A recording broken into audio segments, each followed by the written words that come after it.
Good evening, everybody, and welcome to the Carving It Up 2023-2024 NBA Tip-Off Show. As always, I am Bryson Carver, back with you on the dawn of a new NBA season. Very, very exciting. Obviously, you guys know usually the show is Monday, Wednesday, and Friday at 6 Eastern, 3 Pacific. This show is supposed to be at 5, but was dealing with some Wi-Fi issues, Wi-Fi connection issues, so had to postpone it about 30 minutes, but we're ready to go. Wi-Fi is ready to go, and the NBA season's ready to go in just 2 hours from now. So we are this close to another full season of NBA basketball. By the way, wasn't going to discuss this a ton, but this could be the first in-season tournament season in the NBA, which could be very, very interesting. Hopefully, reducing tanking a little bit, at least early season tanking from some teams out there. I'm looking at you, Detroit Pistons, but adding a sense of urgency to the NBA regular season, which has been so desperately needed, I think will be interesting. But I'll get into my picks for the Eastern Conference and the Western Conference in terms of the standings, 1 through 15, who's in the playoffs, who's in the play-in tournament, who to get into the playoffs, and ultimately who misses out entirely and who's back in the draft lottery. Western Conference, Eastern Conference. Also, award predictions. So MVP, Coach of the Year, Rookie of the Year, Most Improved Player, all the awards.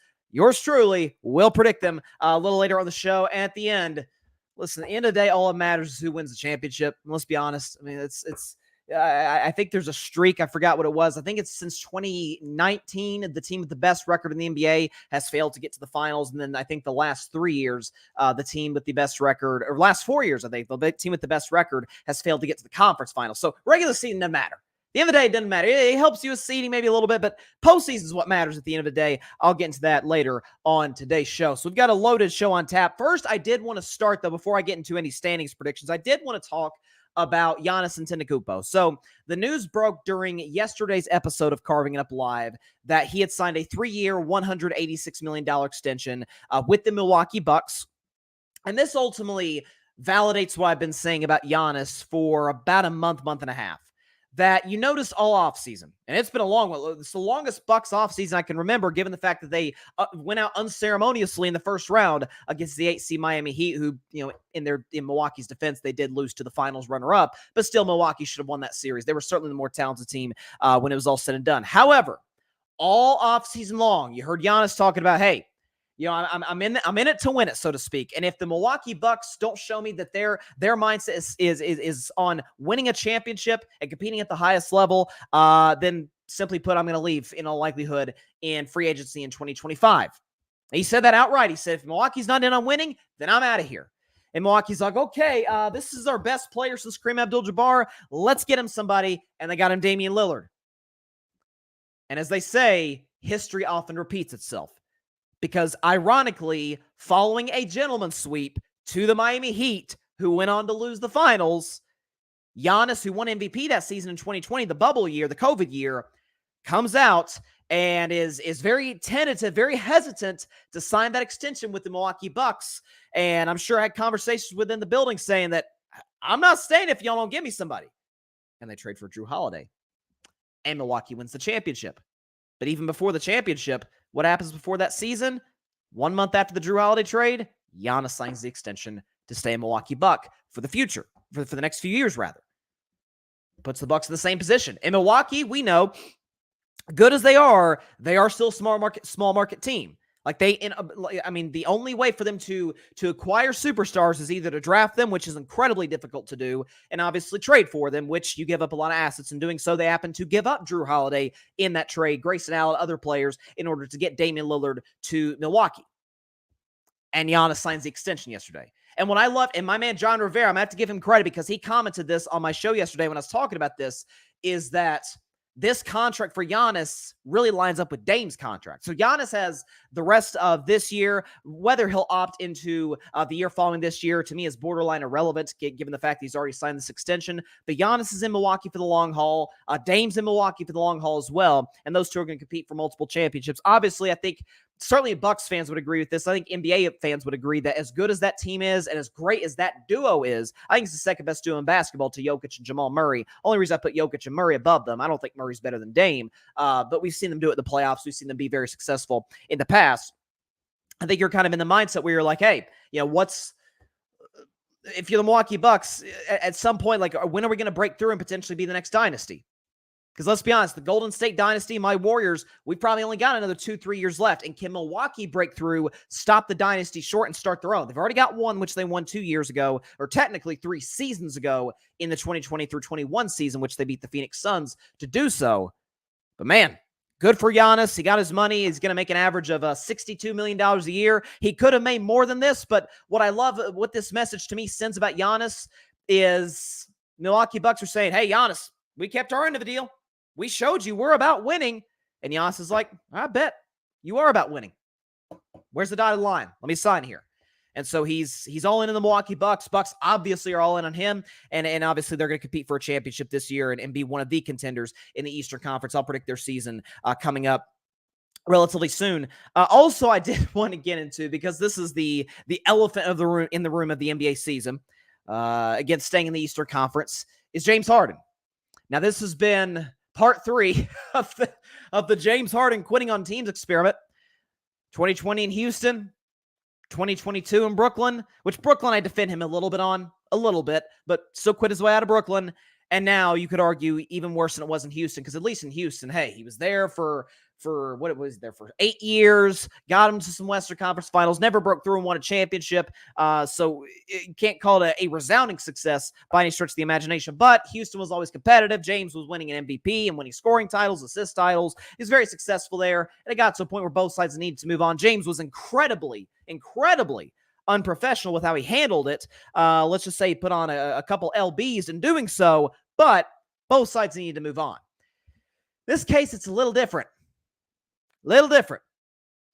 So first of all, James in his 2 playoff series with the Philadelphia 76ers has had 2 clunkers. In Game 6 last year against the Miami Heat, and in Game 7 against the Boston Celtics, and had a bad Game 6 the game before that.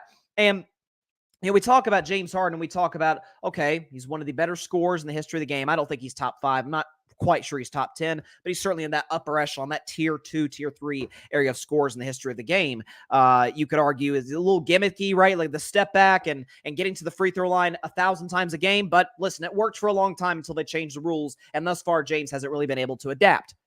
And we know physical play has seemed to give him problems throughout the playoffs, given that the refs obviously are going to call it much tighter in the regular season than they are in the playoffs. Playoffs, they let you go. So for James, first of all, I think, listen, he's obviously a declining player. You look at his stat line every year. I mean, listen, last year he still was a 20-10 guy. He's still capable of doing that on a night-to-night basis. He's still capable, which we saw in the playoffs against Boston, of, he had a 40-point game in there. Hit 2 game-winning shots in that series. But then year in and year out, I'm not even going to waste y'all's time and just go through the playoffs after playoffs after playoffs that he's gagged. I'm not going to do that to James. Not going to do that to you, the audience. I don't want to bore anybody here today on the eve of the dawn of this new NBA season. But his resume speaks for itself in that regard. And I'm worried for James Harden's sake that he could become the next Carmelo Anthony, Allen Iverson, what Russell Westbrook nearly gave into until he sort of pulled back and kind of accepted his role with the Clippers. Although I think he'll be more of an empowered role, more on the Clippers later on the show. If James is, first of all, the Clippers, let's think about this. Clippers could have James Harden if they wanted. All they'd have to give up is a kid by the name of Terrence Mann. It's all I need to give up to give, and obviously some first-round picks, but for the Clippers, picks are relevant to them. Okay, 19-year-olds are not going to help them in competing for championships. Right now, they're trying to capitalize on what I think is already a shut window, a slammed shut window, but they believe it's still open with Kawhi Leonard, Paul George to try and compete for multiple championships. Good for them. Would it hurt to add James Harden? Probably not. Give up Terrence Mann in the process? But they're not even willing to do that. So what does that tell James Harden, or what should it tell James Harden, rather, that, you know what, the jury's kind of out, like, where am I at this stage of my career where teams that are trying to contend for championships are not willing to give up a role player for me? This isn't a situation where it's Paul George for James Harden. No. The 5th or 6th or 7th best player on the Los Angeles Clippers like, we'll pass. We'll keep him instead of James. Folks, if that's not a wake-up call for Harden, I'm not quite sure what is. I'm really not. So he could find himself. Remember, Allen Iverson got to a point where I'm not coming off the bench, I'm not coming off the bench. And I love Allen Iverson, love AI, but it kind of derailed his career and it didn't end too well. Carmelo Anthony was out of the NBA because he refused to come off the bench. Now, Harden, to me, is in a better spot in his career now from a production standpoint than both AI and Melo were at their stages in their career. Now, obviously, Melo came back and was a very good player, come off the bench for Portland for years. But we're getting to a point where it's not just, oh, he doesn't show up in the playoffs. Oh, he doesn't play defense. Is he really that committed to winning? Because I'm not going to lie, y'all, I don't know if I've ever seen an exhibition by an athlete in unprofessionalism in any league the way James Harden has done the last 3 years. I don't love Philadelphia this year. Didn't buy them as a contender going into the playoffs last year because I didn't trust James, Doc, or Embiid, and all three came to let me down. They moved on from Doc, and Doc's now with ESPN. So you have that aspect of it too. So this whole James Harden situation seems to get uglier by the day. Now, I will have to say this from the personal aspect of this because you guys know I don't ever, anything I ever say that's critical of athletes or anybody out there is never in a personal attack. It's never, I don't like them as a human being. I mean, there's the rare instances of the Antonio Browns of the world. Like, I don't like AB. I don't know if anybody likes AB, but AB. There's instances. I don't dislike James Harden as a human being. So the reason I'm saying that is he's away from the Sixers right now. Reportedly, he is taking care of his ill mother. I don't know who came out with that. Was it Shams? I don't want to falsely quote anybody here, but James Harden, I did read a report not too long before we started the show today that he's with his mother right now, who's dealing with some kind of undisclosed illness. This is according to Scoop Robertson. That's what he says. It says his Harden's return is uncertain because he's tending to his mom who's ill, I'm told. So, okay, so he's away from the team right now. I do think this whole, is James Harden ever going to play again for the Sixers? What other choices does he have? If the Clippers won't give up Terrence Mann for him, he's got to play for the Sixers. If he takes this whole year off, now whatever market he did have, and it doesn't look like there's any right now, absolutely nosedives even further, than it already has. So this just gets ugly and ugly. Another guard every 2 years. You got guards quitting their way out of Philadelphia. It's unbelievable. And now you got reports that Joel Embiid wants to go to the Knicks. Not a good day for Philadelphia. It's not. Okay, I know the Phillies play Game 7 tonight. I think Philly's going to win Game 7, by the way, not to get into baseball too much, but this could be a bad couple of months for Philadelphia sports fans, and I got to say, love every second of it. Love every second of it. I'm telling you. All right, let's stop messing around, okay? By the way, everybody, feel free to chime in the comment section. Make your thoughts known on the NBA season, big storylines that you guys are looking forward to. What you think of my predictions, what your predictions look like in terms of just, it could be whatever. Who's the 1 seed, or who's the surprise team in the NBA, or who's the MVP, or who wins the NBA championship. Like, comment, let me know what y'all are thinking. More than happy to put your comment up here and see what everybody out there has to say. But without further ado, let's look first at the Eastern Conference. I'll go ahead and remove this banner real quick. Let's look at the Eastern Conference in the NBA this year. So we go in sort of tiers to a certain extent, where I start with the worst teams, the teams that aren't even going to make the play-in tournament. They need to be looking at the lottery and looking to rebuild their team. Then the next 4 teams, which are the play-in teams, look at them like kind of fringe playoff teams, need to win a couple of games, or maybe 1 game if you're a 7 or 8 seed to get in the playoffs. Then there's, I think, 3 after that, the teams that are like sort of fringe contenders, like watch out for this team, better than a play-in team, but we don't necessarily view them in the upper echelon of contenders. And then the top 3 we view as serious threats to win this year's NBA title. So let's start with the Eastern Conference at the bottom of the Eastern Conference, starting at number 15, the Washington Wizards. I think we'll finish at the bottom of the conference. Listen, Washington is going to have plenty of scoring. Okay, they've got Jordan Poole from my Warriors. They've got Kyle Kuzma. I love, and I do mean love, Tyus Jones. I think the Grizzlies were stupid, beyond stupid, to trade him to Washington, to let that guy go. I think he was the best backup point guard in the NBA. Now he's going to be, one of the better point guards, coming in the league this year with the Washington Wizards. Now, how much he'll touch the ball is going to be dependent on how much Jordan Poole's got the ball. But listen, Washington traded Bradley Beal. They traded Porzingis. They're absolutely in a rebuild situation. Of course, then again, rebuilding feels a bit generous given the fact that they haven't won a championship since the 70s. So it's, what are you rebuilding from? I mean, it's been a half century since Washington has been any sort of relevant. So Wizards there at the bottom of the Eastern Conference. Listen, Jordan Poole's going to get his shots. Okay, I saw Jordan Poole say the other day, hey, my legacy is set in NBA history since I got a ring.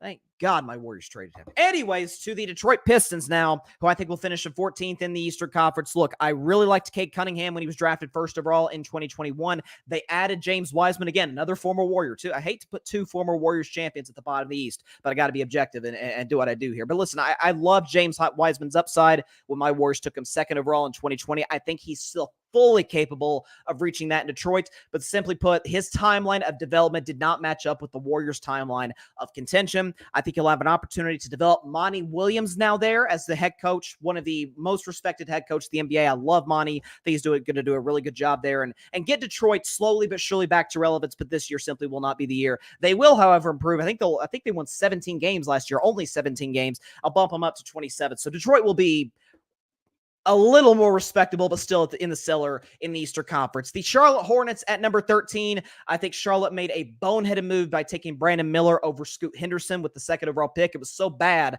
that the Hornets mascot was mad at the upper management, and it happened to be Michael Jordan's final pick as the sort of de facto general manager of the of the Charlotte Hornets before he sold them.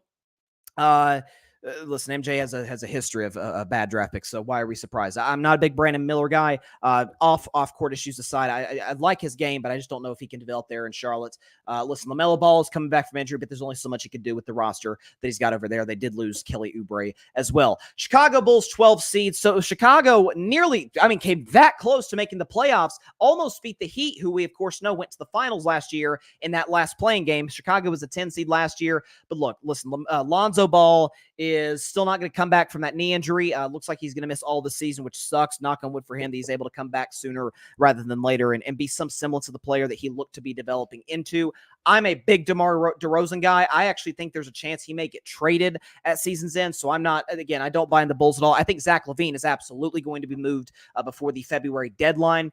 There's been rumors about that for a long time, whether it be with the Knicks or whatever the case may be. He's one of the better, get your own shot two guards in the NBA. He's really done a good job at developing a consistent jumper since he came into the National Basketball Association, but I don't buy the Bulls at all. Like Billy Donovan as a head coach, but I don't buy Chicago to do much of anything this year. Brooklyn Nets, listen, how the I wouldn't even say how the mighty have fallen, how the somewhat mighty fell a little bit in regards to the Brooklyn Nets this season. So look, I liked the pieces they got in the Kevin Durant trade. I thought they still could have gotten a little bit more considering the fact that it's Kevin Durant.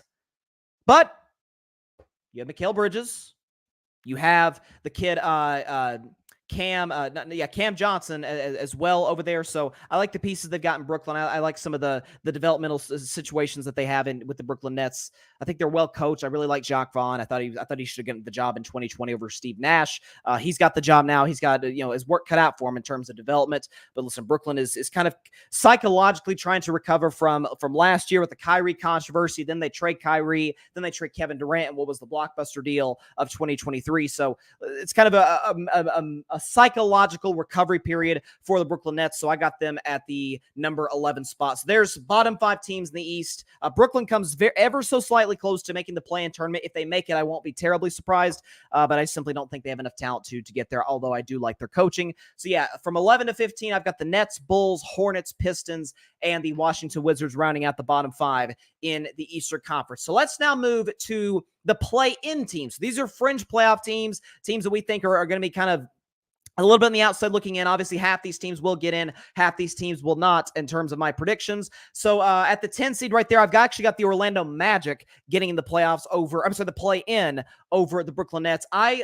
I was not huge on Paolo Banchero going number 1 overall in the 2022 draft. Actually did a draft show with my guys, Mike Guido, Barry Grant Jr., the two founders of the Grid Network. Shout out to both of those guys. All of us were, I think, the draft public was pretty shocked that Orlando took him over a guy I love in Jabari Smith, who's now with the Houston Rockets. But what Paolo showed me last year and what Paolo showed me even before the season started, I loved this. The fact that He's drafted by a pretty poorly run franchise historically in the Orlando Magic. And he says, you know what? I want to be a leader. And how often do you hear players talk about that? Like, especially young players, 18, 19-year-olds talk about, you know what, I want to lead this team. And last year, look, Orlando didn't make the play-in tournament. They didn't come terribly close to doing so. But with the young talent they got there, they've got Markelle Fultz. They've got Cole Anthony. They signed him to an extension pretty recently.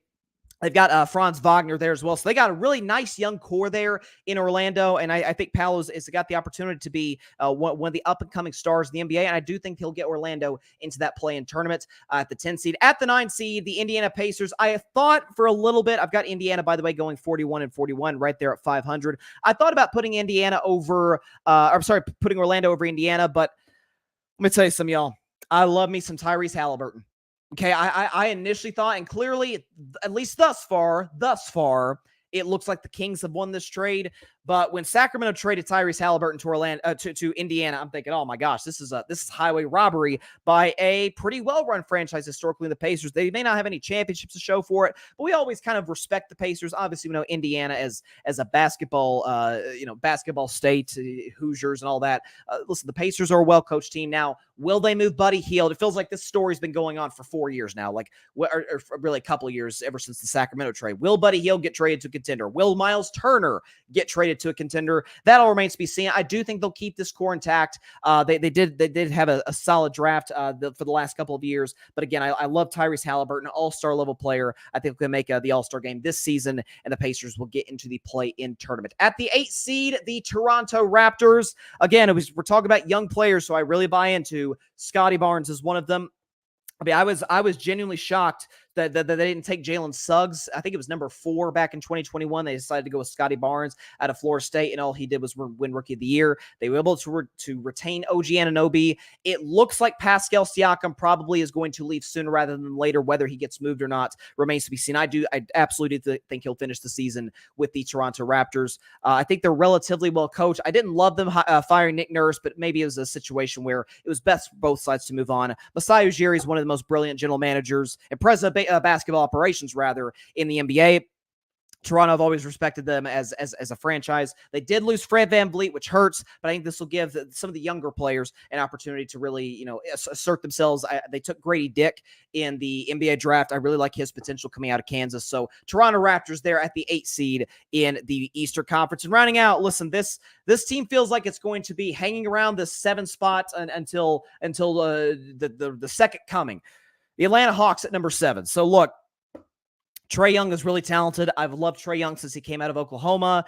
I know that he had a lot of expectations surrounding him in terms of, is he going to be the next Steph Curry? That's a little strong. Steph, I think, is knocking on the door of being one of the 5 greatest basketball players to ever live. So I think it's hard to put those type of expectations on Trae Young. They did have DeJounte Murray. That backcourt didn't work as well as a lot of people thought it would. I was never a big buyer into that in terms of it working in the regular season or in the playoffs. They did push Boston to 6 games in the first round, but if there's anything Atlanta does is score. If there's anything they don't do, it's play defense. So that's going to hurt them in a lot of games, but they can win shootouts with the best of them. Again, we saw them do it with the Celtics last year. Trae Young's a big game player. So I do think the Atlanta Hawks will be right in the thick of that playoff and play-in mix in the Eastern Conference and be the 7th seed once again. They were the 8th seed in terms of record last year, but they shocked the Miami Heat in Miami, got the 7th seed, and wound up losing to the Celtics. So yeah, that's what I got, 7 to 10. So from 7 to 10, I've got Hawks, Raptors, Pacers, and the Orlando Magic as my 4 play-in teams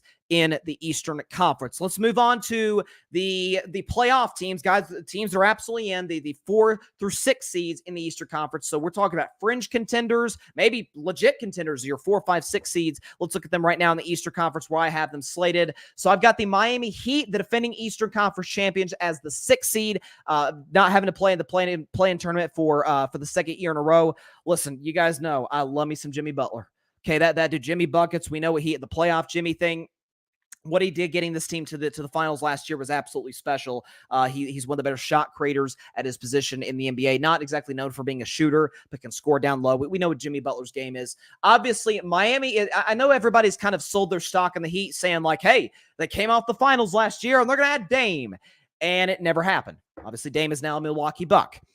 Listen, if there's any organization that can pick itself off the mat, off of the disappointment of not acquiring one of the 10 best players in all basketball, it is this Miami Heat squad. I know a lot of people are making a big deal about them losing some of their key players like Gabe Vincent. And I'm forgetting the other guy's name that went to the Cleveland Cavaliers, one of the shooters they had. But listen, at the end of the day, let's be honest, those organizations overpay, especially Cleveland paying for that guy.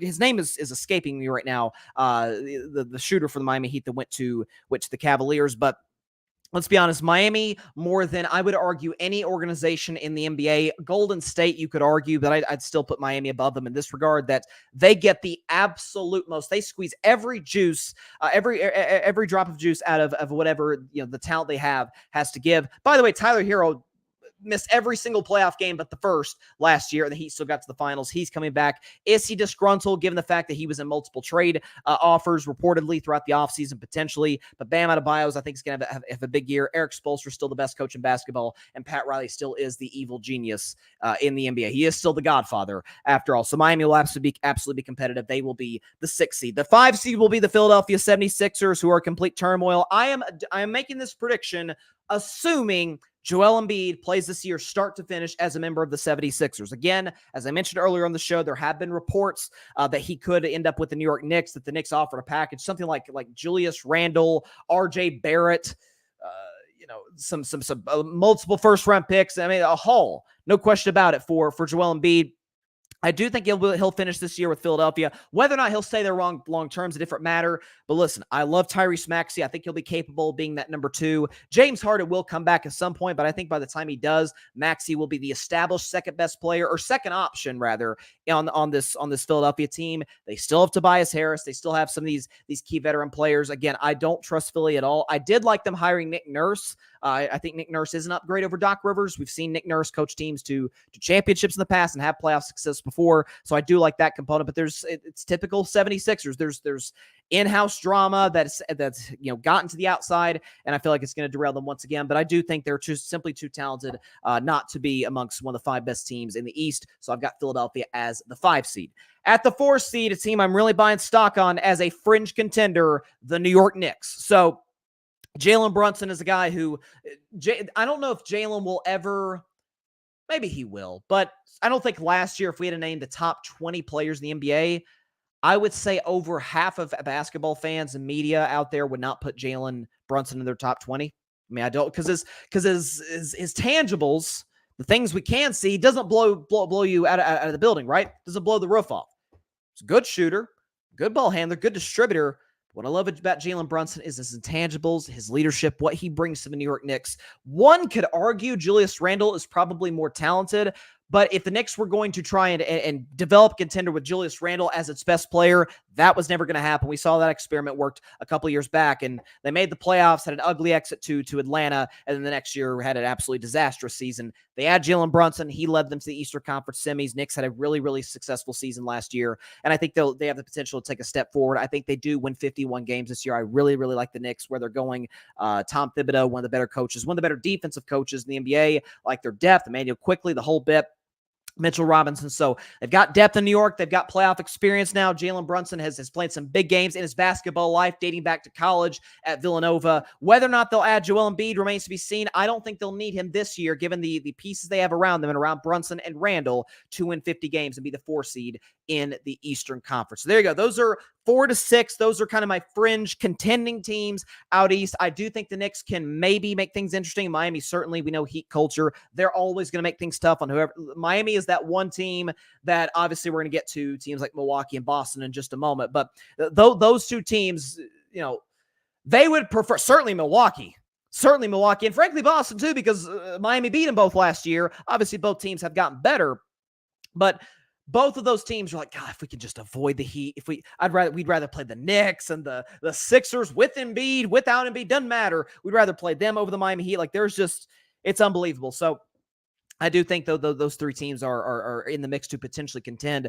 Philadelphia would have to make some kind of insane move and add another star with Embiid for me to buy into them at all, because I do think they upgrade at coach, but there's too much drama around that basketball team.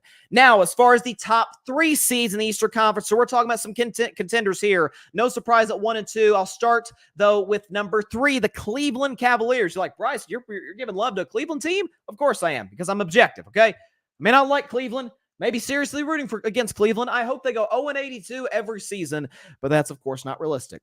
Look, Donovan Mitchell last year, we our lasting memories of him is in that series against the Knicks. He really struggled, shot a bad percentage, had some terrible second halves in that series against New York. However, let's not ignore the fact that last year he did have a 70-point game.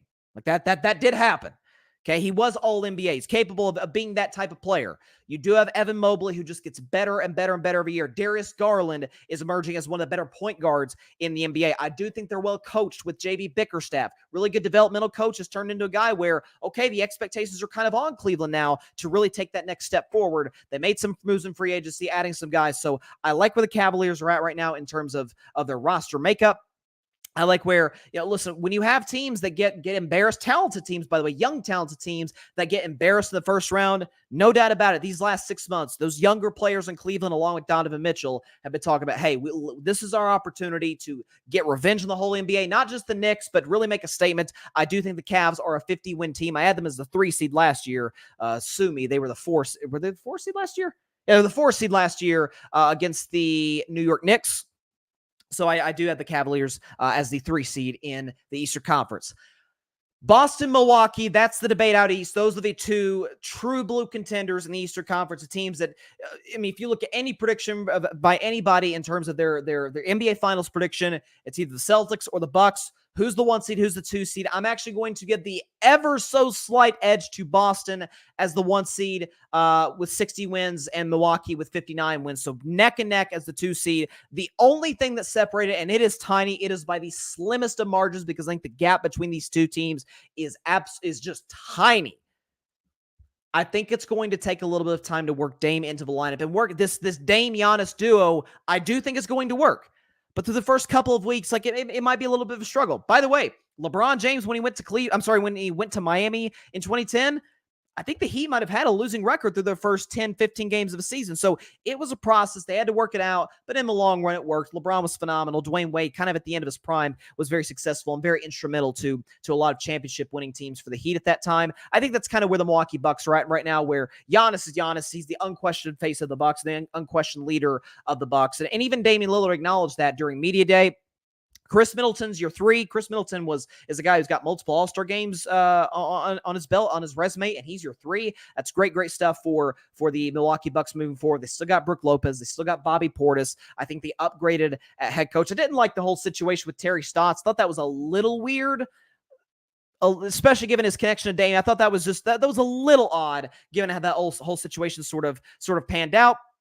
But I've got the Milwaukee Bucks as the 2 seed, and the 1 seed there you see in there with 60 wins. I think the only 60-win team in the NBA this year will be the Boston Celtics. So if you would have asked me this question last month, I mean, literally, or whenever the Dame trade, right when the Dame trade was made, and I said it on the show, Milwaukee's the favorites to win the 2024 NBA title. That is until Boston added Drew Holiday. And when you consider the offseason they had, when you consider they added Kristaps Porzingis, you're like, well, Bryson, Kristaps can't stay healthy. Kristaps is not going to be the number 1 option. He's not going to be the number 2 option. Some nights he may not even be the number 3 option. So you're not going to rely on him to be sort of the anchors, one of the cornerstones of your basketball team. You still have Al Horford there. I didn't love that they gave up Robert Williams in the Drew Holiday trade, but Boston has been dying for a point guard for the longest time. Obviously, remember the years with the Isaiah Thomas, not the Hall of Famer Isaiah Thomas, the other Isaiah Thomas, the 5'9" one who finished top 5 in MVP voting for a season. Kyrie was there for a little while. That didn't work in the long run, obviously. Now they've got a true point guard and the best defensive guard in all of basketball in Drew Holiday adds to that team. Great veteran leadership. And I think one of the most underrated acquisitions in the NBA this offseason, I don't think it's close, and nobody's talking about it. Sam Cassell, obviously former NBA player, is now the number 1 assistant to Joe Mazzulla with the Boston Celtics. So you're talking about a guy who, Sam Cassell's been around the block. And I'm not rooting against Joe Mazzulla, obviously. I think he's a really, really good dude. I have questions about his coaching, but adding Sam Cassell, their veteran guy, to sort of be the 1B to Mazzulla's 1A, to a certain extent with the Boston Celtics. So coaching improvements, roster improvements, identity improvements. I think for Boston, Jason Tatum is still one of the 6 or 7 best players in the sport. In my viewpoint, Jaylen Brown got the bag, rightfully so. They had to keep him in order to stay back in title contention. Love of the Boston Celtics right now. So that's my top 3 teams out east. And we've got a Cavs fan in the comments here. It's my guy, Mike Guido. He will not stop talking about Emoni Bates. And by the way, for those of you who don't know, Emoni Bates, you're not you're not alone in that regard. Emoni Bates was the high school phenom who had some issues character-wise in college, off the court stuff. But Mike Guido said coming to this draft, Mike, if you're still in the comments, was he your 6th best player on your draft board? Something like that. Mike and I did a draft show, the 2023 NBA draft show on the Grid Network back in June when it happened, right after about a week and a half after the finals were over. So it was a fun time. But Mike was very high in Emoni Bates. The Cavs stole him in the 2nd round, and he had a pretty good summer league, I must say. I do not think, though, Mike, Emoni Bates is going to be a key reason why your Cavs win 52 games. Okay, let's not get too greedy. Okay, we got to see him. We got to see him put it together. But there's my Eastern Conference standings, 1-15. I do think Boston, Milwaukee, neck and neck at the top. I think most people have it that way. I've got Boston winning 60 games, Milwaukee winning 59, but just neck and neck in that Eastern Conference. A couple 50-win teams with the Cavs and Knicks, and obviously got your bad teams down below. We don't need to spend too much time on them. Again, Miami will be right back in the mix, like that team you don't want to face in the first round. So that's my Eastern Conference predictions. And for the record, I don't have a graphic for the play-in tournament, but the teams I do think will make the playoffs, out of the Eastern Conference, the teams that will make the play-in tournament out of the Eastern Conference, to me, will be the Atlanta Hawks as the 7 seed, and I think the Orlando Magic. Watch the heck out for Paolo Banchero and that young group of talent that they've got in Orlando. I think the Magic as the 10 seed will get in the playoffs out of the play-in tournament as the 8 seed and take on the Boston Celtics. There's my Eastern Conference predictions. Now let's move on to the Western Conference and the bottom of the West real quick. So at the bottom, I've got the Portland Trailblazers as the 15th seed and last place out west, winning only 24 games. Listen, again, that's another team where I love the young talent they got there. Scoot Henderson has all the potential to be a superstar in this league. They've got guys like Shaedon Sharpe, who's maybe the most athletic guard, certainly from a leaping standpoint in the NBA. They've got some good young players. They added some players in a trade. And by the way, the Damian Lillard trade is the gift that keeps on giving for the Portland Trailblazers in the sense that they keep moving guys over and over. They got Drew Holiday, they moved him. Now they've got Malcolm Brogdon. There's a chance they move him as well. So they could, when you look at what Portland's going to get long haul for Damian Lillard, long term for Damian Lillard, this could really, really be a win for both sides. Dame gets to play for a contender for the first time, and Portland gets to go in a rebuild, which Portland tends to be one of those franchises that rebuilds pretty quickly. Chauncey Billups, I think, is a good developmental coach, but they're still a long ways off from competing even for a play-in spot. Even with Dame, certainly without Dame, they're a long ways off, but they will be the most exciting last place team that we've seen in the NBA in some time. Expect a lot of dunks and a lot of scoring, but not a lot of defense. But listen, sometimes it's how it is in NBA 2K or out in rec league. So the Portland Trailblazers will be the rec team of 2023 through 24. 14 seed Houston Rockets. I like the pieces they've got there in Houston. I think Jabari Smith is going to have a bounce back year. He had a rough rookie season. He was my predicted rookie of the year last season. I loved him coming out of Auburn in the draft. Kind of had a down year last year, dealt with some injuries and external circumstances, but was able to come back. He had a great summer league. He had a crazy buzzer beater in summer league. So he's back. I think his confidence is up. They hire Ime Udoka. We understand the defensive mastermind he is, what he did for the Boston Celtics, helping them get to the finals in his lone season there. They did add Fred VanVleet, who is an all-star caliber player. I just think there's I don't know if Ime is going to be able to institute a consistent defensive, identity right off the bat. And again, the West is just so good. I can't see any scenario where Houston kind of fits in there. And oh, by the way, they gave somebody who came from the Memphis Grizzlies. They decided to give him over $80 million. I didn't know, shooting sub 30% got you that, but hey, what am I doing counting other people's money? The San Antonio Spurs with Wemby. They'll win 31 games. They'll be somewhat interesting, but they'll be the 13th seed. A lot of people have them in the play-in tournament. Listen, I love Wemby. I love the Spurs culture, and Pop is one of the best coaches ever. Let's pull back just a little bit, okay? There's a reason that the Spurs did have the first pick in order to get Wemby. I'm pretty sure there was a stretch last season where they lost like 22 or 23 of 23 or 24 games. Like they had this insane losing streak last season where they openly tanking, whatever the case may be. They were certainly deserved that number one pick, and not just from a they were bad enough to get it standpoint, but from a San Antonio's had some of the best international scouts in all of basketball. We understand them scouting Tim Duncan and more so scouting Tony Parker, Manu Ginobili. Patty Mills was part of a championship team in 2014. Like the Spurs are able to find, overseas talent as well as, and before it was really the thing, before the NBA really became an international league, the Spurs were the head of the curve on that. So it feels like almost like a reward for them that they get the most hyped prospect and the most talented prospect, the prospect with the highest ceiling since the great LeBron James. Is Wemby going to be LeBron? I don't think so. If he's LeBron, that means he's in the GOAT discussion. I don't think Wemby's going to be there, but he's got all the talent in the world. I do like some of their guard play that they got there. And Pop, we understand what he represents and what he brings to the table. But again, they're not very good defensively. Wemby will help with that, but you can't be just one elite defensive player on the floor and four bad ones. So they do have some good big play as well. But San Antonio will be interesting. Wemby will win them some games, but ultimately they will be the 13th seed out west. However, listen, they will be one of those teams. You got to tune in League Pass and see what Wemby does any given night. Utah Jazz, the 12 seed. Jazz were a very surprising team last year in the sense that we all thought, certainly I did, that they were just going to tank, that they were going to say, you know what, we traded Donovan Mitchell, we traded Rudy Gobert, let's just go in the tank. We got all these draft picks.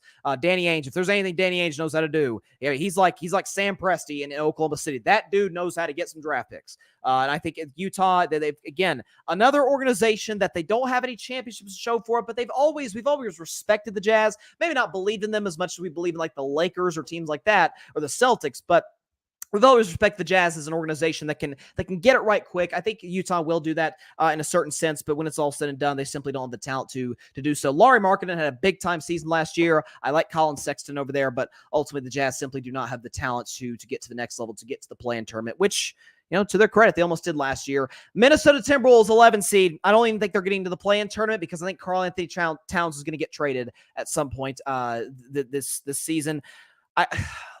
I love Anthony Edwards so much. I wasn't even that huge on Edwards coming out of the draft in 2020. I thought James Wiseman was the best overall prospect. Clearly, I've been very wrong on that thus far to this point.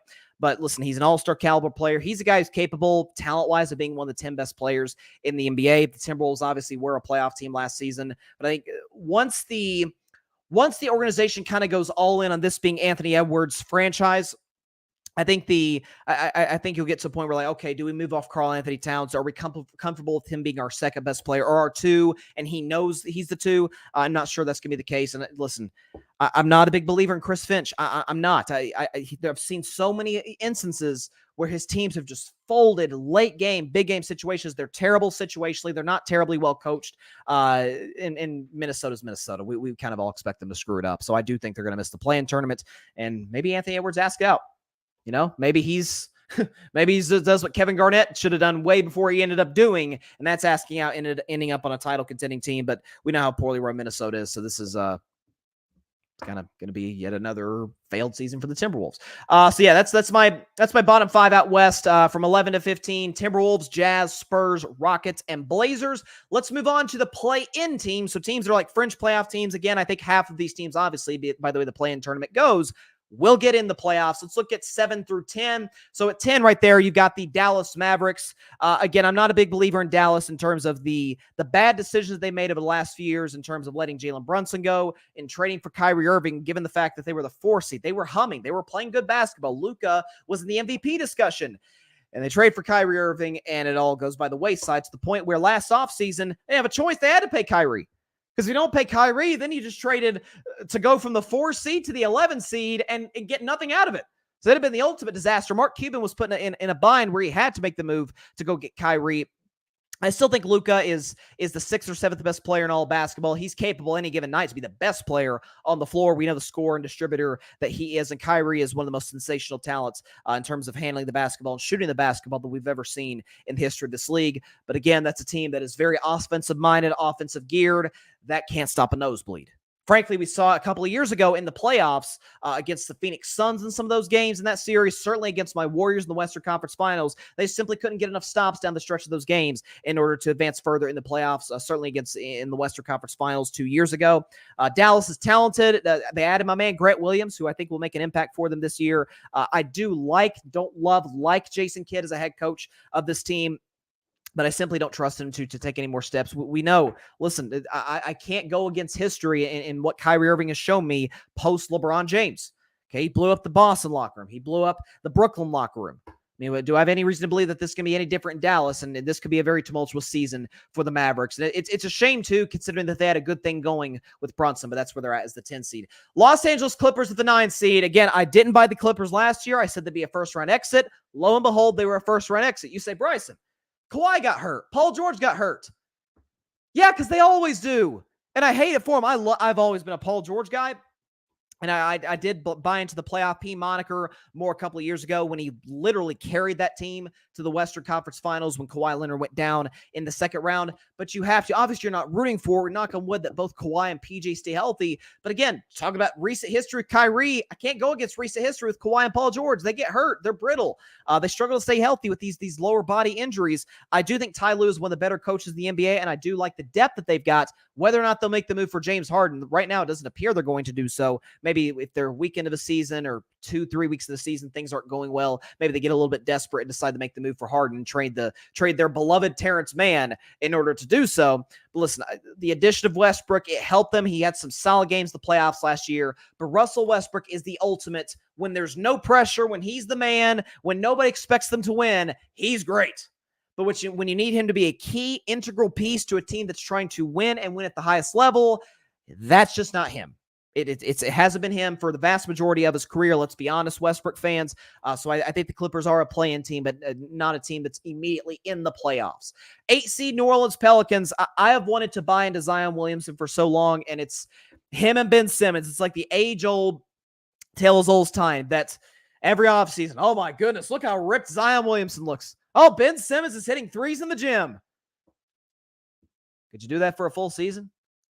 65 games, something like that?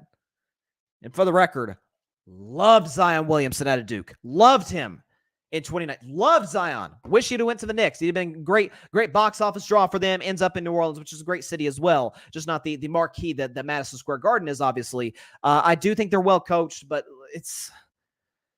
I can't trust Zion to stay healthy. If I could, then I'd say that the Pelicans, given that they have CJ McCollum, Brandon Ingram, who I love, could be in that sort of 5-6 seed spot, which is where I predicted him to be last year. But a year ago, Zion goes down midseason. They failed to even make they failed to make the playoffs. They actually lost to Oklahoma City, who I have as the 7 seed, the top of the play-in tournament, the Oklahoma City Thunder.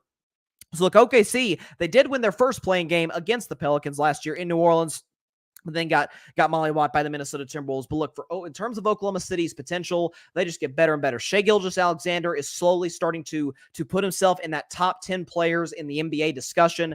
I had him in the top 5 of my MVP voting last year. If I had an MVP vote, he would have been in my top 5, given what he did last year. He's literally, if you look at his points per game, they get better and better every single year. He averaged 30 a season ago.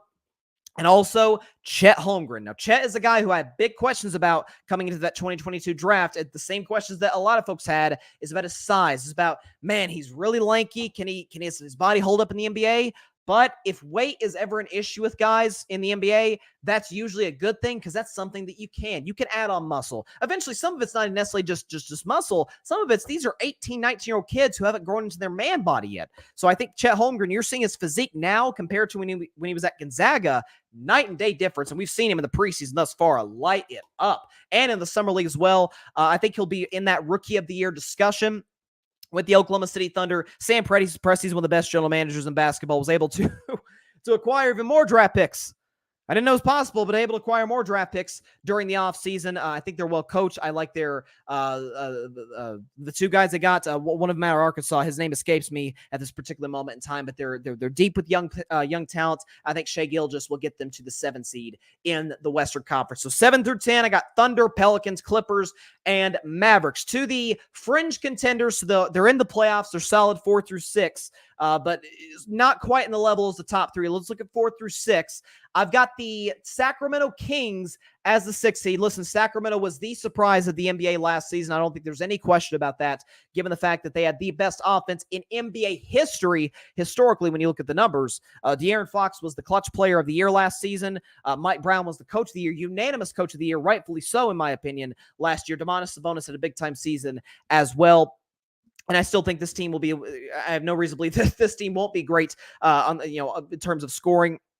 Once again, I do have questions about them defensively. And frankly, I'll be honest with you, I do have questions about Domantas Sabonis, whether or not Golden State kind of exposed him a little bit in the playoffs as sort of just like a one-trick pony in the regular season, because he had a terrible series against my Warriors in that first-round series last year. But look, this team can win a shootout with any team in basketball. I don't care who they are. Malik Monk coming off the bench. Keegan Murray, I really, really buy into this kid and what he brings to the table. So I think he'll be an impact player for years to come for the Sacramento Kings. And I think Mike Brown's one of the better coaches. Mike Brown, by the way, defensive-minded coach, so maybe Sacramento can get it right at some point on that side of the floor, but I do think they're a playoff team. I do have them as the 6th seed. 5 seed, I've got the Memphis Grizzlies. So there's the Ja Morant suspension. That's the elephant in the room. He's docked for the first 25 games due to some off-court stuff on Instagram Live. But I do like the talent. Now, they lost Steven Adams for the season. I read the news on Sunday that he had a knee surgery. He'd be missing the entirety of this NBA season, which sucks. Steven Adams, one of the most likable guys in the league, so I hate that for him. Listen, they did move on from the albatross that used to wear number 24. They moved on from him, so they're in a good spot in that regard. But I do have some questions about Taylor Jenkins situationally in the playoffs. Jaren Jackson Jr. is a great defensive player, great shot blocker, great rebounder. Dude can't stay out of foul trouble. And they move on from Tyus Jones. But again, Memphis has experience without Ja Morant. I do think had Tyus Jones still been there, I swear to you, I'd have them in that discussion as the 3 or 4 seed, even with Ja down for the first 25. He will eventually come back. I do think he'll have a solid season in the he's probably not going to play all 57 games when he comes back, but however much action he gets when he comes back, I do think Ja will play well, and the Grizzlies will be right back in sort of that middle tier in the Western Conference. That's where I've got them. And then the Phoenix Suns. I know a lot of experts out there are rolling their eyes at this. You got Phoenix as the 4 seed in the Western Conference. No question about it, and I don't even think it's arguable. They are not on the level of Denver. They are not on the level of the Lakers. They are not on the level of my Warriors. Is the talent there? Kevin Durant's spectacular. I think he's the 15th greatest player ever. They've got Bradley Beal, who I don't think is going to play tonight due to some back issues. Devin Booker, we know what he brings to the table. He had a ridiculous playoff run last year. He was putting up some of the greatest shooting splits we've ever seen in the history of the playoffs. Here's the problem. They still don't have a point guard. Here's another problem. They moved on from DeAndre, in which you understand that to a certain extent, given the locker room stuff. There was just a disconnect between him and the organization. You understand why they moved on. But in favor of Yusuf Nurkic, who can't stay healthy to save his life, who ends every single season. Again, knock on wood for him. I like Nurkic as a human being. Nurkic cannot stay healthy to save his life. That's been a real issue for them. Kevin Durant can't stay healthy. Beal can't stay healthy. I don't love their bench. It's better than it was last year when they made the Durant deal. And I do like Frank Vogel. I thought the Lakers did him dirty. I think he should still be the head coach of the Los Angeles Lakers over Darvin Ham.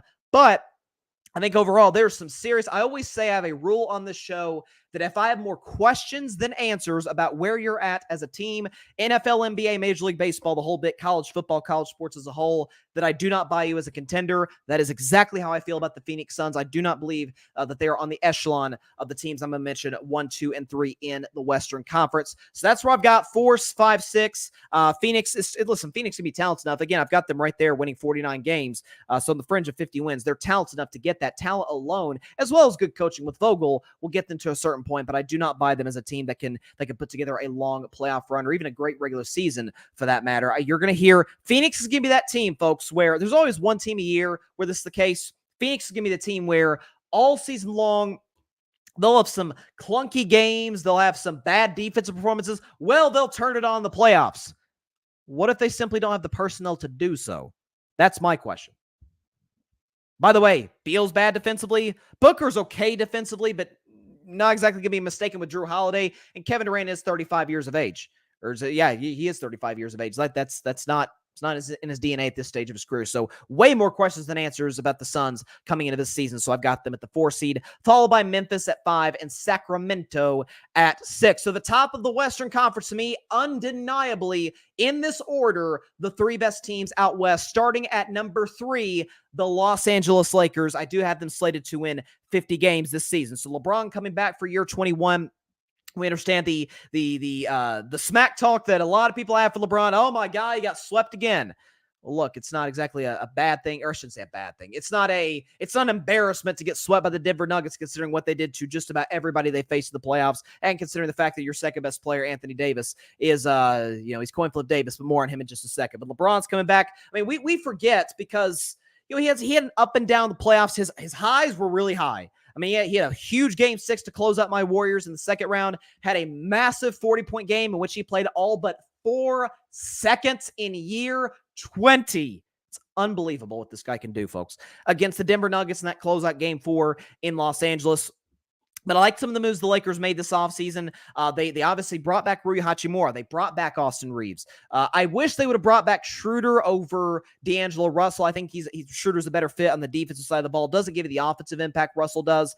Russell's really a hit-and-miss player from night to night. He can go 10 for 12. He could go 1 for 12. You never know which guy you're going to get any given night for him. But then again, he is a role player, so that's to be expected. And they added Gabe Vincent, who I really like. Is like a true blue point guard to really, because D'Lo is more of a 2 in that regard, kind of a hybrid type of player. So Gabe Vincent will work for them in that spot. I don't think the Christian Wood addition is near as big as people are giving it credit for.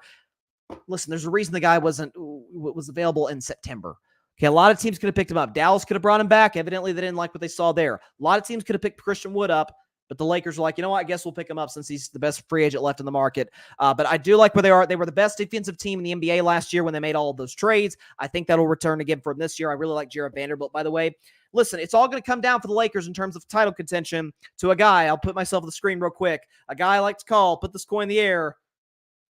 Coin flip Davis, who just flipped the coin. Okay, it landed on tails. That's not good, Lakers fans. He's going to struggle tonight against Denver. I'm sorry. I'm just telling you. If it's tails, that tails never fails. That's nonsense, okay? It's nonsense. Okay, tails almost always fails, at least when I flip the coin. Maybe it's a me problem. I don't know. But you never know what you're going to get from Anthony Davis. You could get one of the 5 best players in the league one night, and a guy who you're like, well, who is this dude? Is this the backup center for the Lakers? Is this guy a guy masquerading as AD, putting on a fake unibrow? What's going on here? But he's still one of the 12 best players of basketball. LeBron, I'm seeing these lists, folks. Talking about LeBron, is he, I saw one list had LeBron as like the 16th best player in basketball. What games are you guys watching? The man did average 28, 8, and 7 last year. In the back half of that season, dealing with a knee issue. An ankle issue late season. So LeBron's going to be great. This Lakers team is very talented. I have massive questions about Darvin Ham at head coach, but I like where they are in terms of depth. LeBron is still LeBron. He's going to give you I'm going to give him a stat line of 25 and 8, 25, 8 and 7. I'll dock him 3 points because he is in year 21 after all, but he had the greatest year 19 ever, greatest year 20 ever, and no reason to believe he won't have the greatest year 21 in the history of the NBA. And I don't care. Everybody says, folks, that's the greatest basketball player to ever live. We can have that discussion another day. Real quick before I get to my Warriors, got a comment from Philip Chanel. What's up, Philip? He's a big Lakers fan. He's in the comments. He says, I think if Davis stays healthy, and he's got if in all caps, he is going to win MVP. Wow. Okay. Big prediction. Listen, I've been waiting for Anthony Davis to be in that MVP discussion for some time. He missed his first year due to injury, so 2013. So this will be year 11 of actually year 12 technically, but year 11 in terms of him actually playing basketball games for Anthony Davis. I've kind of waited for him to be in that discussion. Maybe this will be the year, but again, I don't trust Anthony Davis physically. And we know LeBron is not going to play 65, 70 games, which we know you need to play in order to qualify for awards. AD ain't no way he's playing 65 games this year. No way it's happening.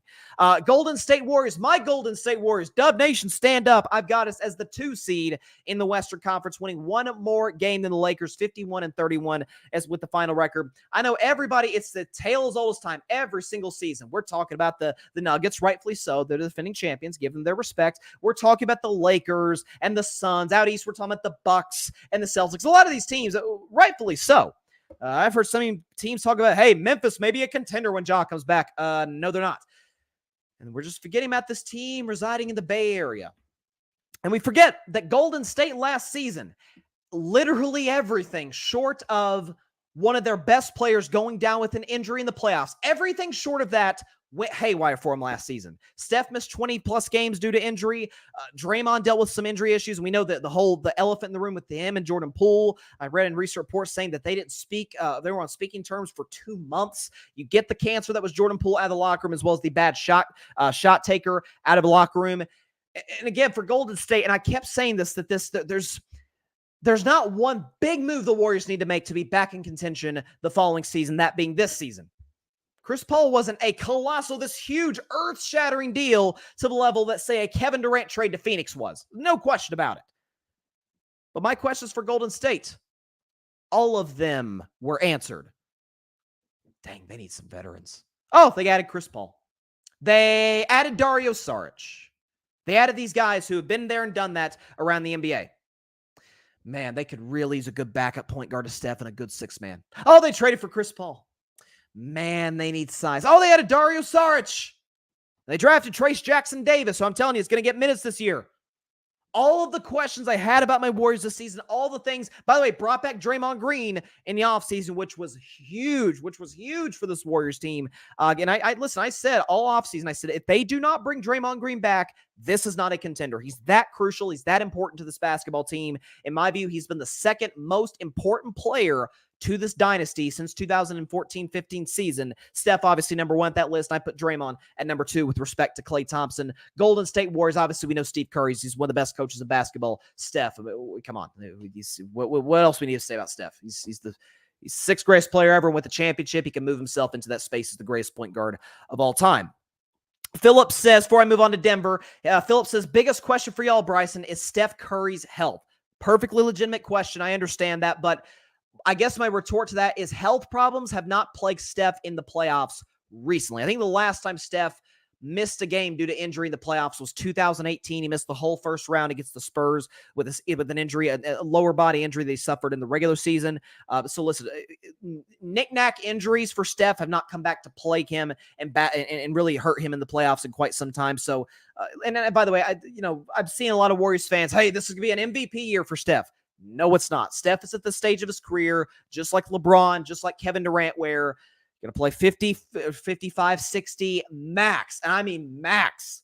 Even this, I'm not sure would be smart. 65 games. Steph is going to be 36 years old in March. Doesn't look like he's slowing down by any stretch of the imagination, but he is going to be 36 in March.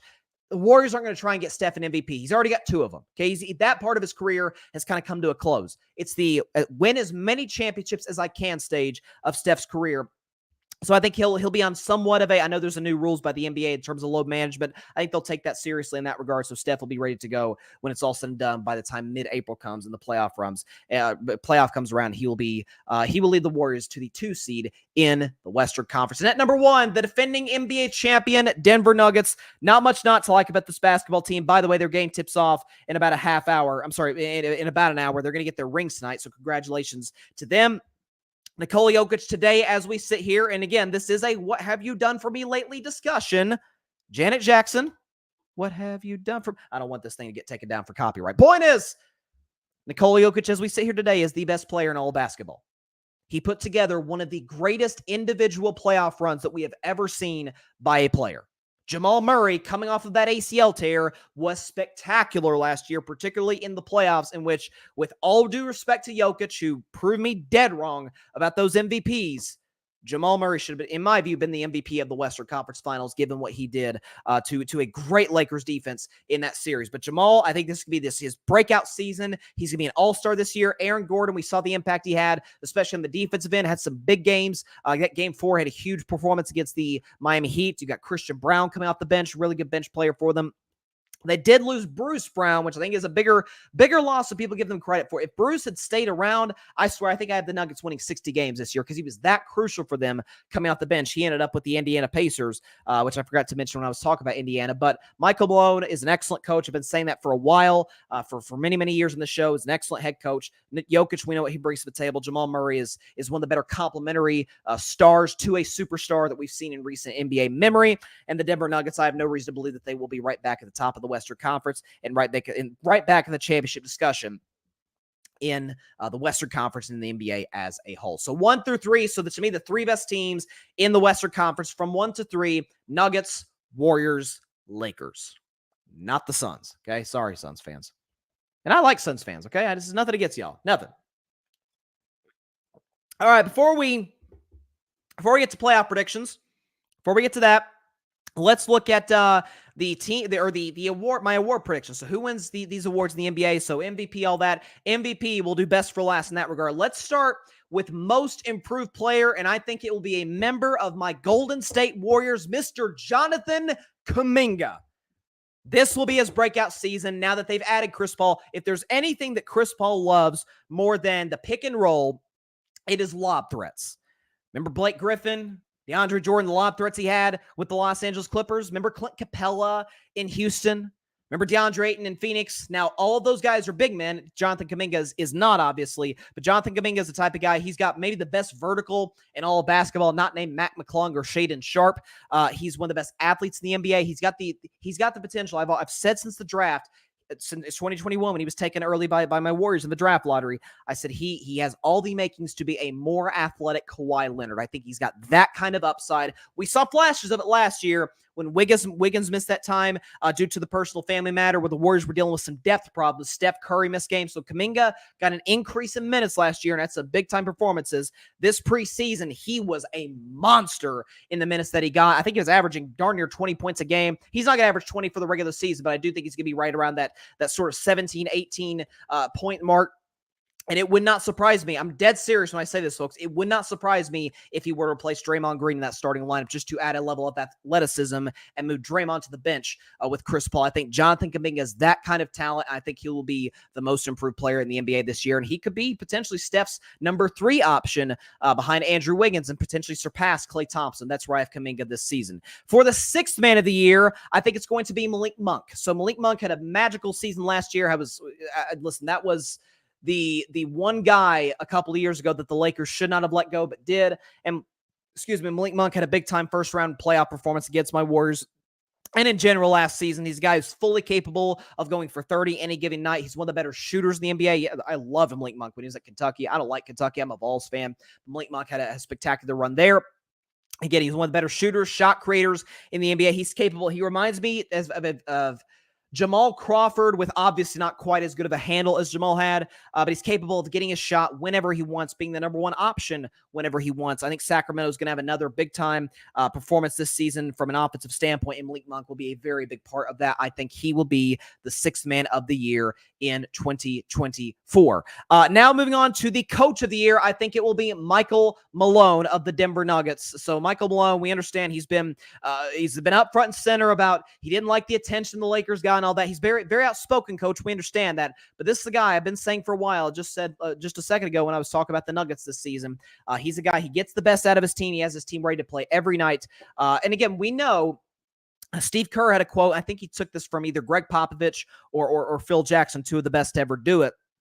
He said that coaching in the NBA is about 10% X's and O's. These guys know how to play at the end of the day. The smart players in Denver has plenty of those. They know how to play the game of basketball at a high level. Otherwise, they wouldn't have won the championship. 90% of it, managing personalities. Michael Malone, one of the best guys in the league at doing that. Listen, Denver isn't exactly a team with a whole lot of ego. The best player, Nikola Jokic, seems to be more interested in horse racing at times than he does basketball. Like it's mostly an egoless locker room, and Michael Malone does a great job of managing that. He's an excellent head coach, and I think he'll be this year's coach of the year. Moving on to rookie of the year, I debated between 3 guys: Chet Holmgren, Scoot Henderson, and the man I ended up selecting, Victor Wembanyama. Now, initially, I was going to take Scoot because that Scoot would play 65 games, which is, again, what you have to play now to win that award, at least by the way I've interpreted the new rules. But Wemby is a guy who, I read a quote recently by Wemby saying that, hey, if whatever games they will let me play, I'm all in. And obviously the Spurs, one of the smartest organizations in the league, they basically invented load management. Wemby, we know, had a little bit of a foot issue back when he was at France. But what this guy is a 2K player. Like, this is the type of player, you're on 2K, you're just screwing around with your buddies. Like, let's just create this guy who literally can't be stopped from an offensive standpoint and from a defensive standpoint. 7 feet 6 inches, got a handle, got a jumper. Obviously, he's a monster inside in the offensive end and on the defensive end. He's gonna be a guy blocking 2.5 shots a game next year. I think he'll score 20 points a game. I think he's got that type of upside, that type of talent. He absolutely annihilated teams, annihilated the Thunder, annihilated the Warriors in the preseason. This guy is just, he's ridiculous. You kind of run out of adjectives to describe the type of talent this guy is capable of becoming. I understand those who take Scoot and those who take Chet. Both are more than worthy candidates for this award. But I think when it's all said and done, Victor Wembanyama will be one of the stories of the NBA, albeit for a bad San Antonio team. But he will be the cornerstone for a team that is trying to get back to relevance in the Western Conference and the NBA title picture when it's all said and done. Victor Wembanyama will be the Rookie of the Year. Defensive Player of the Year, I think, is going to be Bam Adebayo of the Miami Heat. So Bam has been a guy who, I think this might be the third time, I'm not kidding, that I predicted Bam to win this award. But as they say, third time's a charm. I think I got a good chance of winning this one. So Bam's the guy who, again, the personal thing, this stuff matters. We're all off season. There's the discussions about bringing Dame in, and there was reports that, hey, would the Heat move Bam Adebayo for Damian Lillard? And even so, Bam is sitting back to say, like, time out, guys. Time out. Last year, I was the second best player in a team that went to the finals, and if you look at that finals, a strong case can be made. I was better than Jimmy Butler, who's our best player, obviously. We know the shot blocking he brings to the table, the rebounding that he brings to the table. He's a very smart basketball player playing at that position. I think Bam is going to have a monster year. Jaren Jackson's the popular pick, given that he won the award this past season. But again, the dude's in foul trouble too much. I might pick Jaren Jackson again if he didn't foul out midway through the third quarter. So Bam Adebayo doesn't have that type of problem. I think he will be the Defensive Player of the Year. And obviously, most importantly, most valuable player. Who wins it? It's going to be Nikola Jokic for the third time in 4 seasons. It felt like, this is 1,000% hindsight 2020, but it felt like to a certain degree, and people like me probably contributed to this, and for that, I apologize, that Jokic not winning MVP last year was a bit of a sympathy vote to Embiid, where it's, okay, there's these 2 great big men, 2 potential future Hall of Famers, Nikola Jokic, Joel Embiid. And like, where are we? We need to give Embiid respect. He led the league in scoring twice. They gave it to Embiid. At the time, I said Embiid was the right call. But at the end of the day, you validate winning MVP in the playoffs, and Embiid simply did not do that. Jokic, on the other hand, had one of the greatest runs we've ever seen. Again, to win MVP, you've basically got to play 65 games this season. I thought about Jason Tatum in that regard, given I think Boston's going to win 60. Steph's not playing 65. LeBron's not playing 65. Neither is Kevin Durant.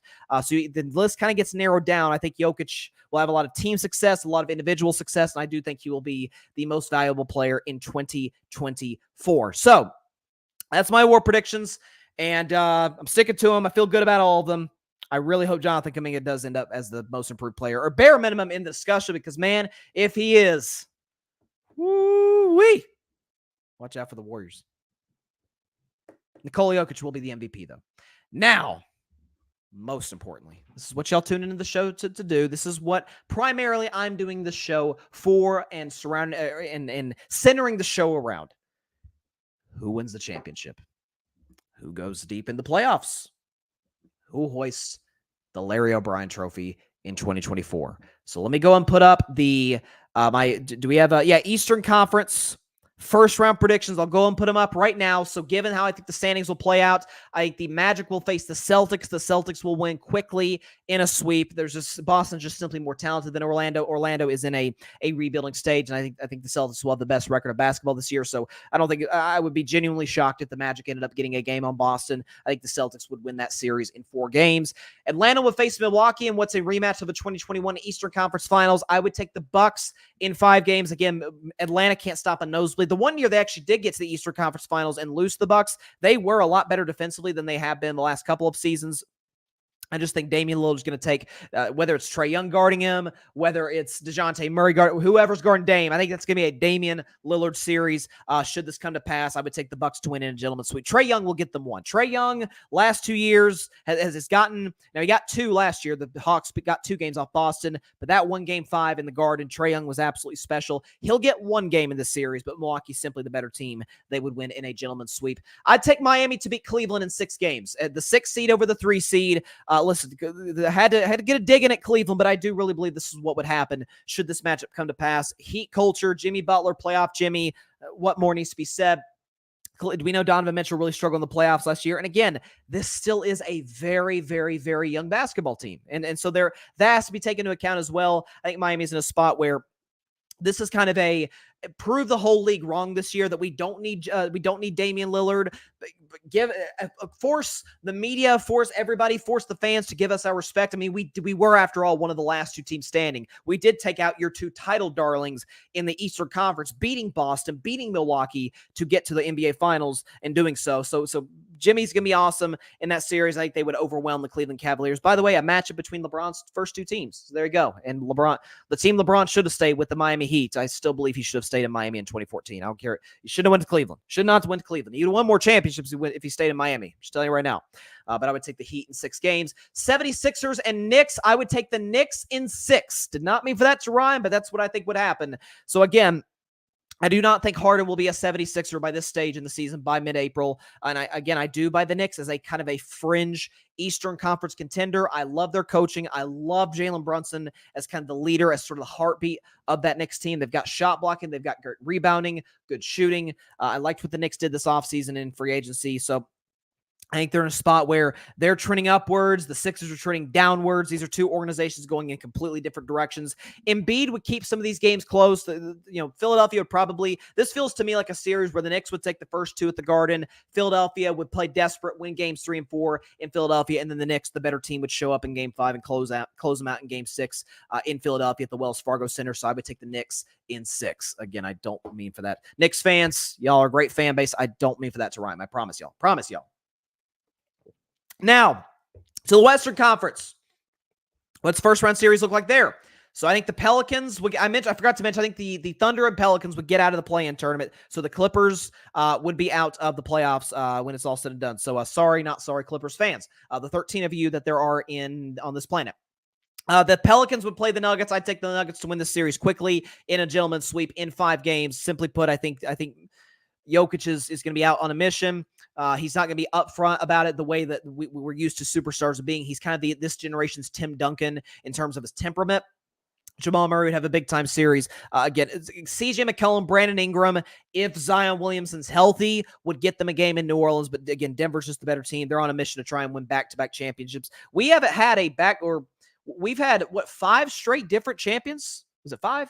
Let's see, Raptors, Lakers, Bucks, Warriors, and Nuggets. So yeah, 5 different NBA champions. The Nuggets will look to turn that tide and potentially start their own dynasty with winning a championship. So I do think they would beat the dispatch of New Orleans relatively quickly. Warriors taking on the Thunder. Rematch of the 2016 Western Conference Finals, although we're with very, very different faces in Oklahoma City. Many of the same faces, though, in Golden State. That the OG3, so to speak, with Steph, Clay, and Draymond. I think the Warriors, no surprise here, would get this series over with relatively quickly. Oklahoma City's young. They have a lot of talent. I do think they get a game in this series. Maybe potentially steal one in Golden State, like where it's a game 2. Golden State isn't really taking them that seriously, and Oklahoma City comes in and says, hey, you got to beat us this series. You got to take us seriously. Listen, the one knock on my Warriors, they've been known from time to time to maybe look past the game to a certain extent. So I would take my Warriors, though, in 5 games. Shai Gilgeous would have a big time series. But I think that'd be, excuse me. I think that'd be an opportunity. Oklahoma City does struggle defensively for Steph to have a big-time series, so I take Warriors in 5. Lakers and Kings, I think, would be the series of the first round. Even though you see my prediction for Phoenix and Memphis, which I'll get to in just a moment. I think the Lakers Kings would be very similar to Kings Warriors last year, where it's a back-and-forth series. This matchup almost happened in 2023 in the playoffs. The Kings almost dispatched my Warriors and could have faced the Lakers, and this is about what I think the result would have been, Lakers in 6. I just simply think the Lakers have the advantage from the defensive standpoint, from a size standpoint. Sacramento is a very, very small basketball team. If Sabonis is their big, That's a little bit of a problem, and Anthony Davis and some of the other bigs in Los Angeles can kind of expose that. So I would take the Lakers to win this in 6 games, just out of experience, just in particular the defensive side of the floor. However, there'll be some shootouts this series. Sacramento make this thing interesting, but the Lakers are the better team, so I would take them in 6. And sort of my big upset there, you see the Suns Grizzlies. I'd take the Grizzlies. That doesn't make me happy to say. I don't root against Kevin Durant. He did help my team win 2 championships after all. But look, I think Memphis is in a better spot in terms of depth. Coaching, I really like Vogel. I have questions about Taylor Jenkins from a strategic standpoint, late game situations. However, I don't like the Suns team defensively. Again, the big issue for the Grizzlies last year, they had opportunities to win a couple of those games against the Lakers in 2023. Their issue was the Lakers, again, were a great defensive team, and Phoenix will not be. Whether or not, again, knock on wood for Nurkic, obviously rooting for him as well as everybody in the league as a whole to stay healthy, but Nurkic just had some serious injury problems as well as the Stars, but we're assuming the Stars are going to be who the heck's going to stop John Morant? Who's going to stop Desmond Bane? I mean, who's going to stop these playmakers and these scores in Memphis? I think it'd be an entertaining series where the Grizzlies would go to Phoenix and win a Game 7, potentially in decisive fashion, given the fact that Phoenix has lost back-to-back closeout games in their home floor in pretty embarrassing fashion. So I would take Memphis in the upset to win in 7 games. To the Eastern Conference second round, I would take the Celtics to beat the Knicks in 7 games. Again, I believe the Knicks are the 3rd best team out east. I think they'll finish 4th behind the Cavaliers, but I think they'd take Boston the distance. It'd be an entertaining Game 7, a very sort of old school New York, Boston type of situation there. Celtics, Knicks, but Boston's talent. Jason Tatum loves him some Game 7s. He loves him some elimination games. So I think he'd show up and show out, and would they ultimately eliminate the Knicks in a 7-game series. I'd take the Bucks to finally get revenge on the Miami Heat after last year's first-round debacle. I think Giannis, this would be his opportunity to kind of sort of show, like, hey, I really cost us at the free throw line in late-game situations against Miami. That's sort of where Miami excels in a large respect. But adding Damian Lillard has changed everything for this Bucks team in terms of a guy they can go to get his own shot consistently. Miami would make it a hard-fought series. They'd make it a little dicey. There'd be some games sort of go either way. Maybe everybody gets pissed off at like an officiating call. Whatever the case may be, this would be a very entertaining series. Last year it was a 5-game series. All of them but 2. 3 of the 5 games were like down to the wire type of games, especially games 4 and 5. I think you'd see a similar situation this season in 2024, but I will go with the Bucks to win in 6 games over the Heat. So that would set up an Eastern Conference Finals between the Boston Celtics and the Milwaukee Bucks, as we all, I think, pretty much agree is going to be the case. A lot of folks in Southern California are about to get really mad at me right now, but I don't care. Give me the Warriors in 7 games over the Lakers. This was my prediction when these two matched up in the second round in last year's playoffs. And again, what's crazy is that the Lakers were clearly the better team in that series, and Golden State, if a couple of shots go their way, a couple of possessions go their way, particularly in Game 4, they win this series. So Golden State has an actual backup point guard, an actual 6-man coming out the bench in Chris Paul. Jonathan Kuminga is going to have a big season. Klay Thompson let me tell you something about Klay Thompson. Klay is going to come this year pissed off given his playoff performance last year against the Lakers, which was well below his standard. It's a contract year for Klay. He's from Southern California, grew up there, also grew up in Oregon as well, but his dad played for the Lakers. He's going to look to show up and show out. I think it would be an entertaining 7-game series. LeBron versus Steph, part 6, I think. It would be a fantastic series, but I think Steph would ultimately show, once again, I am the best player in the series with respect to a 21 LeBron James and Anthony Davis, who simply is not ready for that stage yet. I think in recent history would show us that quite clearly. Golden State would win this series, and this whole thing about the Lakers are bigger. Well, Golden State isn't devoid of size. They have Kevon Looney. They have Dario Saric. Okay, so that's not going to be a massive problem for them. Warriors in 7 against the Los Angeles Lakers, and Nuggets in 5 over the Memphis Grizzlies. I hope this happens. I prefer the Warriors be the team that knocks Memphis out, but given how I think the playoffs will shake out, I think the Nuggets will dispatch the Grizzlies very quickly. I don't think it'll be much of a contest whatsoever. And so I think this will be a series in which the Nuggets get the best of them. So we'll have a Western Conference Finals then between the Nuggets will be right back in that situation, and the Golden State Warriors will be there to meet them this go around. Trying to get this graphic on here real quick. Hang on, folks. Trying to get this on for the Eastern Conference Finals between Boston and Milwaukee. Do we have it up here? Let's see. Okay, there it is. There it is right there. So Boston, Milwaukee, Eastern Conference Finals. There you have it right there. You got Boston, Milwaukee, you got the the Bucks who won the championship 2 seasons ago, or technically really 3 seasons ago, and this Boston Celtics who made the finals 2 seasons ago, came 2 wins shy of winning the championship. And again, I think we're going to win 60 games. This will be, listen, these last two times that these teams have, I'm sorry, 2 of the last 3 times that these teams have matched up in the playoffs, the series has went the distance. It has gone to a game 7. And once again, I think the series will go to the Boston Celtics.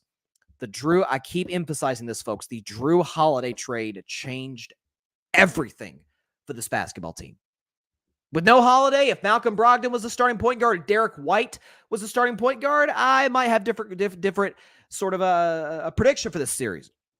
But if Drew Holiday to match up on Damian Lillard, and then they got all kinds of bodies that they can throw at Giannis, this is going to be a series. This would be a series where the Celtics say, you know what?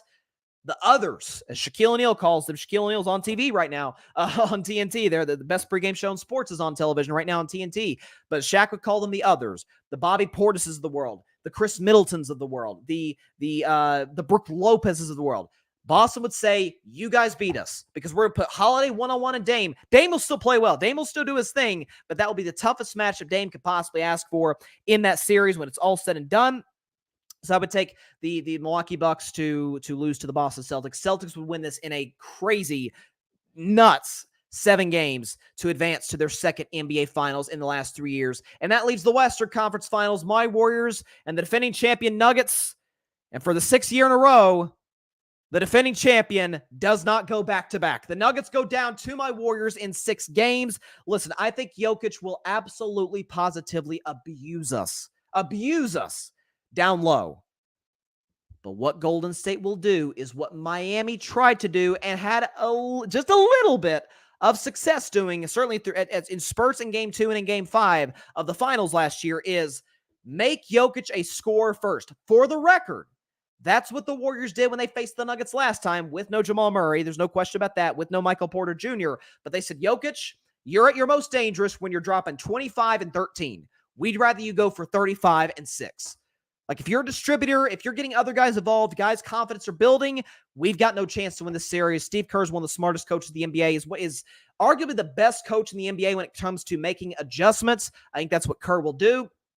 And I do think my Warriors would dethrone the defending champion Nuggets in 6. So that leaves an NBA Finals, a rematch of old 2022. Warriors, Celtics. By the way, 2 of the original NBA teams. This is like not just a rematch of the 2022 Finals, but a rematch of some of those finals between Wilt Chamberlain and Bill Russell, in which Russell got the advantage in many times over in that series. But I don't think I really need to tease this that much. When it's all said and done, the winner of the 2024 NBA championship will be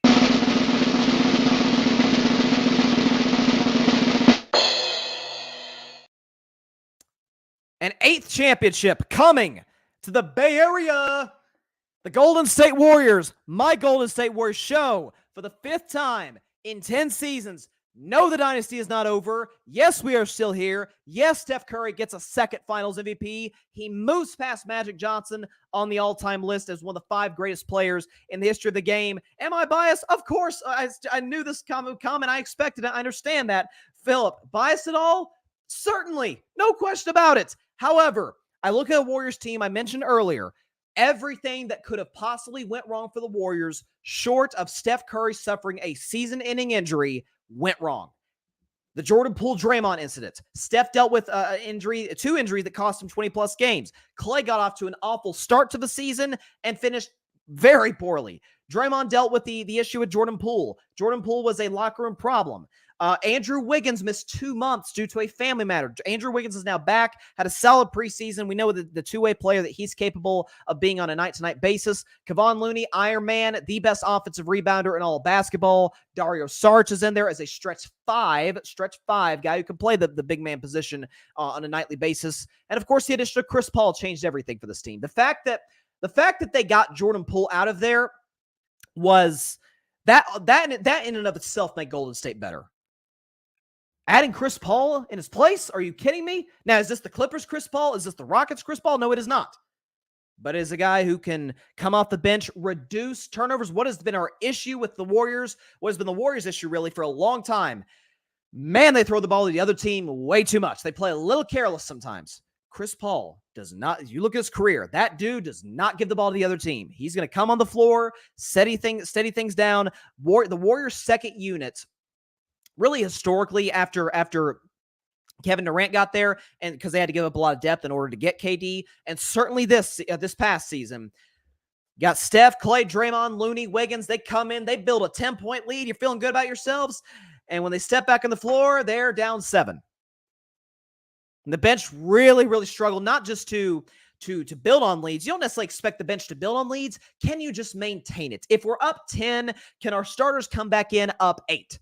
Like, is that too much to ask? Well, for the Warriors a year ago, it was. Chris Paul will ensure that will not happen this season. He will be, I don't know if he's going to start tonight. The word is not out by Anthony Slater or anybody within Golden State, whether or not he's going to be able to go in the starting lineup. But he is going to play, no question about it. But I think he'll be the 6th man when it's all said and done for the Warriors. So, yes, it will be an 8th title coming to Golden State. Yes, indeed. That'll be so fun, man. 8th titles to the Golden State Warriors. I will be insufferable. I'll be insufferable.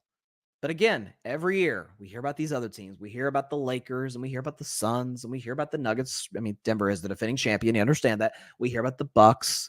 We hear about the Celtics. There's some people in NBA circles talking about the Sacramento Kings or let's do this again, the Los Angeles Clippers, and nobody's talking about those Warriors. Matter of fact, the sentiment is, this Chris Paul thing isn't going to work. I'm here to tell you it is going to be a resounding success in Golden State, who will win the 2024 NBA championship, and it is going to be an absolute blast for Carving Up Live in June. Let's see, Game 6. When is Game 6 going to be? I'm looking at my calendar right now on my computer. I'm just going to do this in live time.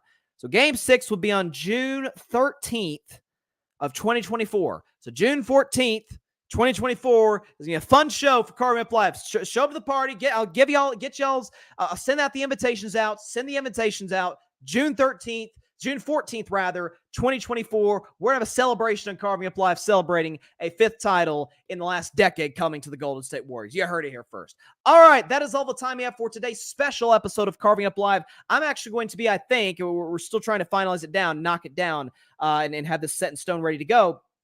The 8 o'clock spot about an hour from now on the Grid Networks, right here on the Grid Networks YouTube channel as well, and that's on the Grid Networks Twitter account. Be sure to tune into that, and we're going to have a blast, hopefully, there as well, talking about all things around the NFL, Major League Baseball, and in the NBA. So we'll have a fantastic show an hour from now, so catch me, catch everybody else on the grid at that point. But NBA season starts in a half hour. I can't wait. By the way, I've got the Nuggets winning tonight over the Lakers, and I've got the Warriors winning tonight over the Phoenix Suns. NBA is back. I'm ecstatic. I'm beside myself. Hope we have a great NBA season. Here's to another great NBA season. See y'all on the 8 o'clock spot tonight. It looks like we're having an 8 o'clock spot tonight. If anything changes, we'll let you know. And certainly I'll catch y'all tomorrow at 6 p.m. Eastern, 3 p.m. Pacific time on our regular scheduled programming of Carving It Up Live on Wednesday. Bryce's Best 10, react to the 49ers-Vikings game, all the above. World Series predictions, you know how it goes. It's going to be a very, very fun show. So, see y'all tomorrow at 6 p.m. Eastern, potentially 8 o'clock spot in an hour right here on the Grid Network. Listen, we're coming at you all different angles around the Grid Network and around Carving It Up Live. So here's to a great NBA season. I'll see y'all throughout this NBA season. I'll see y'all tomorrow on Carving Up Live. Stay safe out there. God bless you all. Peace out. June 14th, 2024. Be there. Thanks so much for watching the show on YouTube, and be sure to go click that big red subscribe button and check out the other clips and full shows from Carving It Up Live, as well as our other incredible content creators here on the Grid Network.